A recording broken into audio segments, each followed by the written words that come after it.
So I got a hold of these court transcripts from a case in 2005 where three brothers were wrongly convicted and sentenced to life in prison.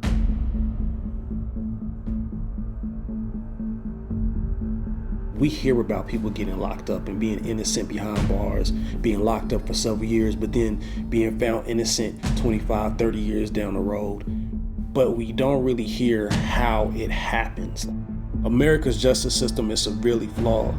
And this is just one example of how people end up doing serious times for petty crimes or crimes that they didn't even commit.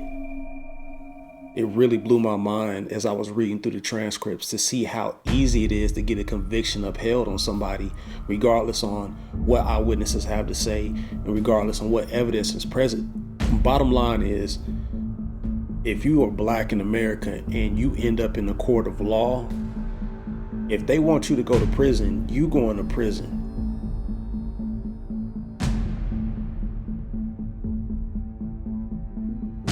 Everything that I tell you is based off these court transcripts and what eyewitnesses had to say of what happened that night. And hopefully we can get this story out so that we can get these transcripts into the hands of a lawyer or somebody of political influence that can come in and help these brothers and get them released so they can come back home to their families and their loved ones. October 29th, 2005, three brothers, Chris, Emory, and Tyrone Teasley, went up to the Big H. The Big H has two sides to it. One side is a game room / pool hall, while the other side is a convenience store. The parking lot had scattered pockets of people just outside chilling, posted up, chopping it up, shooting the breeze, chilling. It was a normal night at the Big H. So Tyrone and Emory were standing close to the game room on the outside of the building, posted up, having conversations with different people.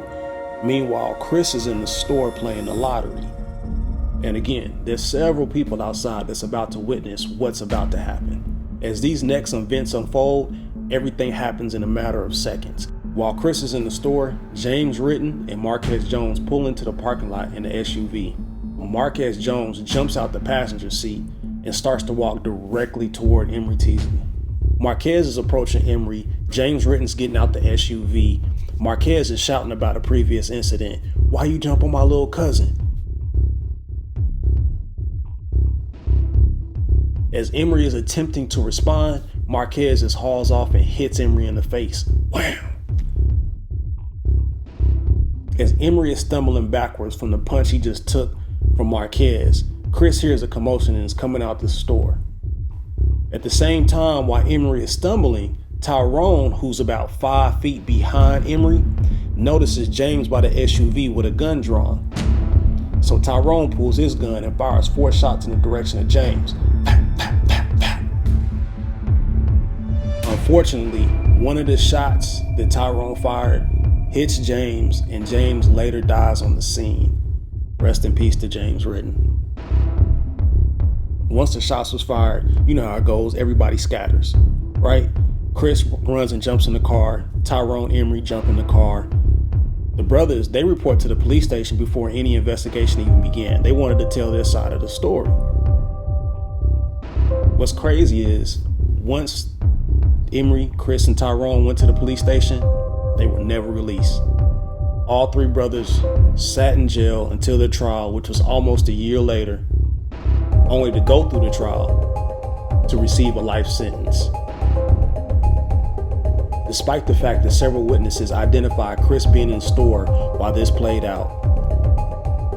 Despite the fact that several witnesses seen Marquez walk up to Emory and punch him in the face.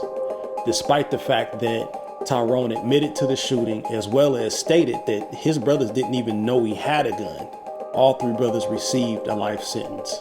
At the trial, not only were the three brothers charged with a life sentence, but they were charged with malice murder. Malice murder? Really? Unfortunately, Tyrone Teasley passed away while fighting for his freedom. Rest in peace to Tyrone. Till this day, Chris and Emory are still in prison maintaining their innocence. This whole situation was unfortunate. It's unfortunate that James lost his life, and it's unfortunate these three brothers got life in prison. Based on the other facts of what happened, this could have played out much differently.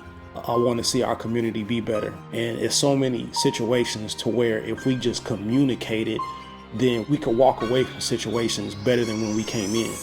So yes, it is unfortunate how these things played out, but this is how it played out, and these are the facts. After reading the trial transcripts and speaking to people that's close to the situation, these brothers did not deserve life in prison, let alone to do any time. This is a clear-cut self-defense case. The lawyers dropped the ball, the justice system dropped the ball, they got it wrong, and it needs to be fixed. The goal of this documentary is just to get these court transcripts into the hands of somebody that can make a difference in these brothers' lives.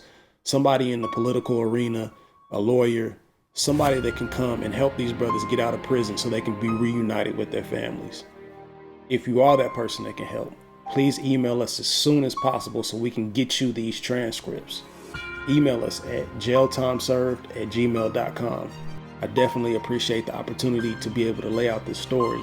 And I definitely appreciate anybody who's watching. But until next time, stay up, stay woke, stay blessed. Peace.